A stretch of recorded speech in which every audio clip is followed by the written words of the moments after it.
Across the galaxy, an empire cast a dark shadow over countless civilizations, the Zarloks. Towering beings with skeletal forms, layered in dense, armor-like skin, their predatory eyes glowed with a cold, predatory intelligence. Each movement was precise, calculated. Zarloks were creatures honed by generations of conquest, bred for dominance.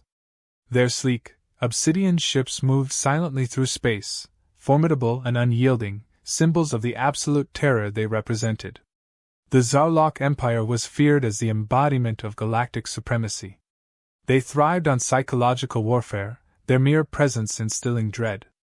Stories of their ruthlessness spread across star systems, tales of entire worlds reduced to barren wastelands, their people broken and defeated. To them, fear was not just a weapon, it was an art form.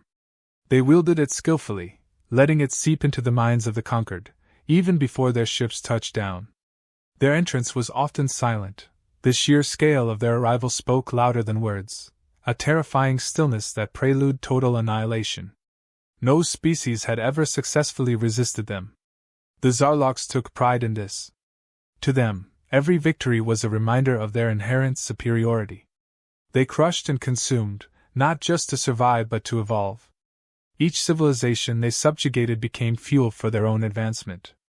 They adopted the strengths of those they destroyed, integrating their knowledge, biology, and technology into the ever-evolving Zarlok Empire. This belief, that each fallen species made them stronger, drove them to expand their reach relentlessly. To resist was to face obliteration. To surrender was to be stripped of dignity and left in chains, their entire history rewritten as a footnote in the Zarlok archives.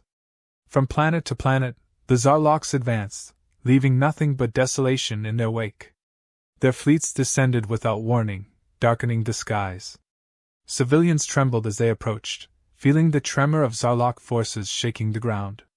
Survivors recounted the ways Zarlok warriors stormed through streets, their armor gleaming under firelight, seemingly invincible as they dismantled every defense. Their weapons were unmatched in power and sophistication, plasma cannons that vaporized anything in their path, energy shields that rendered conventional weapons useless, and biochemical agents that dissolved resistance with chilling efficiency. There were tales of worlds that resisted, however briefly. Yet the Zarloks would respond by amplifying their brutality tenfold. Whole cities would be wiped out, civilizations erased with no trace left behind. Their relentlessness was not just a tactic, it was a philosophy.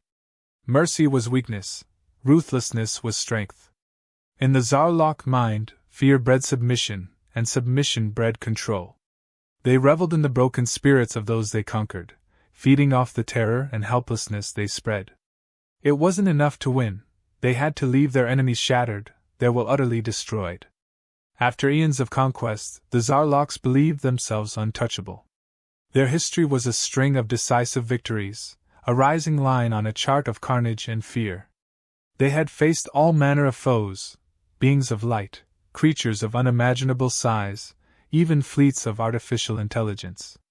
But all fell in time. The Zarlok Empire was unmatched, its might stretching across star systems and beyond, an empire built on the bones of the defeated.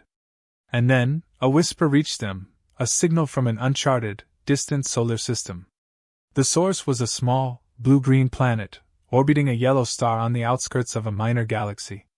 Intelligence reports identified the inhabitants as humans, a new species that seemed, by all accounts, unremarkable.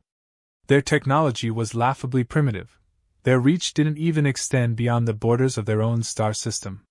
To the Zarloks, they were insects, barely worth the fuel it would take to destroy them. The initial reaction was amusement. The Zarlok commanders shared an amused, collective laugh at the notion that this small, isolated species could even be a blip on their radar. Yet protocol demanded that every new species be evaluated. Zarlok scouts were sent to observe these humans, if only to confirm the assumed insignificance of this latest potential conquest. The Zarlok Empire expected nothing but an easy addition to their long list of conquests. After all, they had never lost. And as far as they were concerned, humanity was just another stepping stone, a fragile world waiting to be crushed beneath the weight of their empire. The stage was set. The Zarloks prepared for yet another victory, certain that this would be no different from the countless others before. But for the first time in their history, the Zarloks were wrong. From the dark expanse of space, Zarlok scout ships slipped into orbit around Earth, careful to remain hidden. They observed the planet, analyzing the strange behavior of its inhabitants. To them, humans appeared laughably underdeveloped, their technology primitive. The Zarloks watched with a sense of detached superiority, expecting these creatures to exhibit signs of fear or submission once they sensed an unknown presence. But as the days passed, they noticed something unsettling. Instead of cowering, humans were curious. Some strange energy, their drive to learn, their need to understand, compelled them to search the skies, scan their atmosphere, and probe for answers. Humanity's response was unusual. The humans didn't panic. They calculated. Quickly, certain military and scientific organizations detected the presence of something lurking in their atmosphere. Humanity, far from prepared for space warfare, nevertheless began a series of adaptive measures.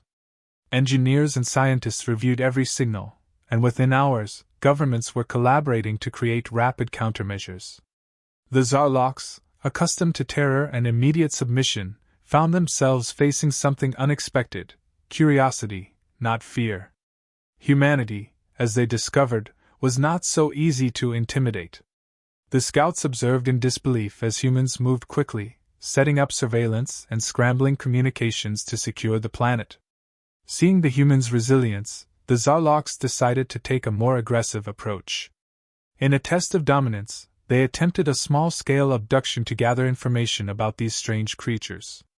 A sleek Zarlok craft descended under the cover of night, targeting a remote location to avoid attention. They assumed that a few humans would be easy to subdue. Yet, when they moved to strike, the Zarloks met resistance they hadn't anticipated. Soldiers on the ground acted with a speed and decisiveness that was unexpected. They were outgunned, lacking the advanced weaponry of the Zarloks, but their movements were precise, coordinated. Using the environment to their advantage, they deflected the scouts' initial attacks and even managed to damage the alien craft with a combination of improvised weapons and tactics that defied the Zarloks' logical understanding. Human military personnel worked together with a strange fluidity, an almost instinctive adaptation to the alien threat. The humans exploited every weakness. The environment, familiar to them, became an advantage. They targeted the vulnerable points in the Zarlok armor with rudimentary explosives, disabling key components of the craft. The scout mission, which was supposed to be a simple reconnaissance, devolved into an unexpected defeat. The Zarloks, in shock, retreated to orbit, forced to reconsider their tactics. This minor encounter should have been trivial. Yet, in an embarrassing twist, a few humans had outwitted a technologically superior alien species. When the scouts reported back to their commanders, the Zarlok leadership reacted with disbelief and frustration. They had faced countless species across the galaxy, beings far more advanced than these humans, with powers and technologies that rivaled their own. Yet these humans had reacted with a bizarre defiance. Not only had they resisted the Zarlok scouts, but they had done so with a level of resourcefulness that the Zarloks couldn't quite comprehend. The Zarlok leaders reviewed the scout logs, analyzing every detail. There were numerous anomalies in human behavior that defied expectation. They adapted quickly, learning from each encounter. Rather than reacting with predictable fear, humans approached the situation with an eerie pragmatism, confronting a vastly superior enemy with tactics that were seemingly improvised but shockingly effective. After an emergency council, the Zarlok leaders decided on a full-scale invasion. This, humanity, posed a rare challenge, one that required a decisive show of force. The scouts' initial failure was dismissed as a fluke. The humans, the council argued, were still no match for the full might of the Zarlok fleet. Orders were given, and the fleet was mobilized with a single objective: Earth's conquest. The Zarlok fleet began its journey toward Earth, convinced that, with their superior firepower and numbers, they would swiftly bring humanity to its knees. For the Zarlok leadership, this was a calculated response to an unexpected annoyance. In their eyes, Earth would soon become another footnote in their long history of domination. They could not foresee that they were about to encounter the most dangerous threat they had ever faced, not one of technology, but one of human ingenuity and determination. The sky above Earth darkened as the Zarlok fleet descended into orbit, blotting out stars with its massive warships, each designed for conquest and total domination. Humanity watched in horror as the vessels filled the night sky, their black, seamless hulls reflecting nothing but the cold, unforgiving void. Earth's sensors were overwhelmed by the sheer scale of the approaching force, the likes of which had never been seen before. The Zarlok sent a message, a transmission laced with arrogance, demanding immediate surrender. They announced their arrival with a chilling simplicity, expecting Earth to yield without resistance. But humanity had no intention of surrendering. Earth's leaders, once divided by borders and ideologies, quickly united in the face of extinction. This was a threat too great to ignore. It was survival, and everyone knew it. Across the planet, governments and militaries synchronized their efforts, pooling resources and expertise. Engineers, scientists, soldiers, and civilians, people from every corner of the globe, began to work tirelessly, side by side, to form a defense. Protocols were set, strategies mapped out, and makeshift alliances forged as humanity prepared to face an enemy vastly more powerful. The Zarloks, confident in their superiority, couldn't fathom what humans could possibly do to stop them.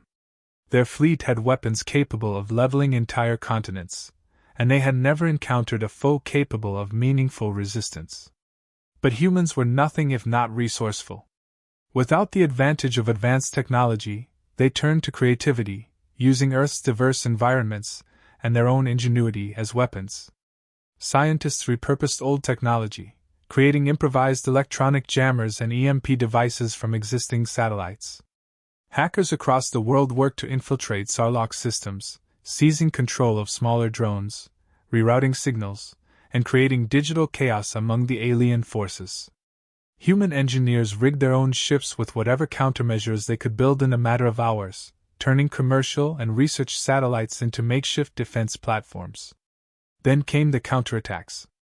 When the Zarloks attempted to land on Earth's surface, expecting to deploy their forces with ease, they were met with an onslaught of traps, jamming fields, and guerrilla tactics. Human forces utilized every piece of land and sky available. Commandos disrupted Zarlok equipment, planting explosives and using stealth to disable smaller vessels. Civilians supported the efforts by disrupting communication lines and organizing information networks, creating a resistance that spanned every city, town, and village. What the Zarloks expected to be a swift and efficient invasion became a grueling struggle, with human forces harassing them at every turn. Zarlok ground forces, accustomed to swift, unopposed domination, were shocked to encounter ambushes from all directions. Humans fought with a tenacity that defied logic, attacking with anything at hand: homemade explosives, modified drones, even chemical warfare tactics adapted from basic household materials. It was unorthodox, unpredictable, and utterly confusing to the Zarloks, who operated under strict, regimented strategies. Their plans unraveled as humans exploited every advantage, including the very terrain they thought they had already dominated. Cities became mazes of resistance, with forces lying in wait in urban landscapes the Zarloks could not easily navigate. Forests and mountains turned into hideouts for small guerrilla units that emerged to strike without warning. As the battle raged on, small but significant victories began to accumulate. The first Zarlok warship brought down by human hands fell to a daring maneuver in which a team of human engineers hijacked a drone, guiding it directly into a Zarlok cruiser's thrusters. It was an improvisational move, seemingly impossible yet carried out with precision. The shock reverberated through the Zarlok ranks, their leaders finding themselves unable to comprehend how such a primitive species could inflict real damage. One by one, more ships suffered damage, some even disabled entirely. The humans' tenacity and creativity continued to catch them off guard, defying the precise, predictable strategies that had once made the Zarloks invincible. For the first time, the Zarlok leaders felt a ripple of doubt. Humanity was defying every expectation, pushing back with relentless counterattacks. No matter the odds, no matter how many times they were knocked down, the humans returned, each assault a little more refined, a little more effective. The Zarlok command, accustomed to straightforward subjugation, found themselves recalculating, reassessing. This was not how it was supposed to be. For every tactic they deployed, the humans found a counter-tactic, adapting faster than any species the Zarloks had ever encountered. In the Zarlok command centers, uncertainty took root. Their invincible fleet was being chipped away by a race they had considered inconsequential. The humans' resilience baffled them. They couldn't understand how a species with no significant technological advancement could wield such unpredictable power. Behind every move, every counterattack, the Zarloks sensed a force beyond their comprehension. It was not merely strength or strategy. It was something primal, an unwavering will to survive, a refusal to surrender. The tide was turning. The Zarloks found themselves stretched thin, their resources strained as they attempted to respond to the relentless assault from all directions. The longer the battle continued, the clearer it became that this was unlike any conquest they had attempted. Humanity's stubborn resistance, its uncanny ability to adapt, to find new ways to strike back, to outwit even the most advanced alien strategies, began to erode the Zarloks' confidence. And as human forces rallied, their determination grew stronger, fueled by each small victory, each small proof that the Zarloks were not unstoppable. In the chaos of the ongoing battle, a breakthrough emerged from the most unexpected of sources, a scientist who had long operated on the fringes of Earth's research community. Known for his unorthodox methods and defiance of scientific norms, he had been working on a prototype technology that fused cutting-edge physics with the psychological manipulation of enemy forces. This last-resort weapon had been dismissed by some as reckless, even dangerous. But now, with Earth on the brink, humanity was willing to take any chance. In the dim glow of underground bunkers, scientists and engineers quickly assembled and tested the device, understanding it could either tip the balance or seal humanity's fate. This weapon was unlike anything the Zarloks had faced. It combined sophisticated holographic projections with tactical disruption, specifically designed to exploit weaknesses in Zarlok neurostructures. The technology was able to cast convincing illusions across the battlefield, disorienting the Zarlok forces and making them second-guess what was real. Massive holograms of human forces appeared suddenly in one sector, only to vanish, pulling Zarlok troops in the wrong direction. The Zarlok's rigid, calculated strategies were thrown into disarray as they were forced to question their surroundings, unable to rely on the straightforward tactics that had always worked in their favor. The psychological effects were devastating. Zarloks were accustomed to absolute control, perfect precision in their maneuvers. Now they faced chaos. Their screens flickered with false images. Their communications were scrambled, delivering disjointed messages that seemed nonsensical. On the ground, human forces launched phantom attacks, forcing the Zarloks to expend energy and ammunition on illusions. For the first time, the Zarlok soldiers experienced something close to fear, a vulnerability creeping into their minds. Humans used unpredictability as a weapon, their relentless attacks seemingly coming from every direction at once, destabilizing the Zarlok forces. But the real blow came from the unity and courage that bound humanity together. Soldiers, knowing they were outmatched in firepower, took up the task with unwavering resolve. They went into battle with a calm awareness of the odds but a refusal to yield. Civilians joined in the effort, supporting from behind the lines with communications, medical aid, and intelligence, creating a network of solidarity that seemed to grow stronger under pressure. Stories of bravery spread, each account of sacrifice amplifying the determination of the fighters still in the fray. This shared will, this refusal to surrender, was alien to the Zarlok mindset, where strength came from conquest, not unity. Then, the pivotal moment arrived. In one final, climactic confrontation, humanity deployed the new weapon at the heart of the Zarlok fleet.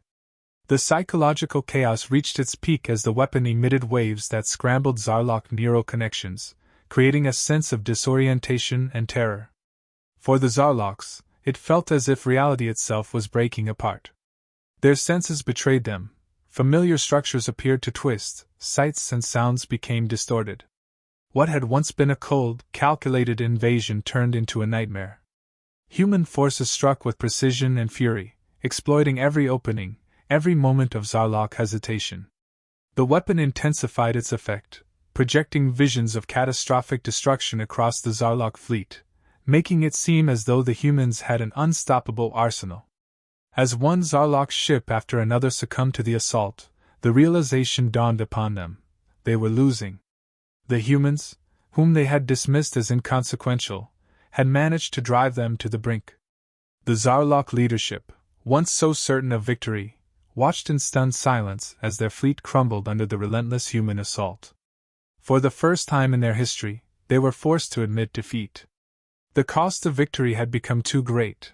Their once unassailable armada had been pushed to the edge, ravaged by an enemy they had deemed inferior. In a desperate decision, they ordered a retreat. Zarlok's ships began to withdraw, retreating from Earth's orbit in shame, leaving behind a trail of debris and broken war machines. As the last of the Zarlok fleet departed, humanity stood united, battered but unbroken. They had survived an invasion by the galaxy's most fearsome empire, not through sheer force but through a blend of ingenuity, sacrifice, and the indomitable will to resist.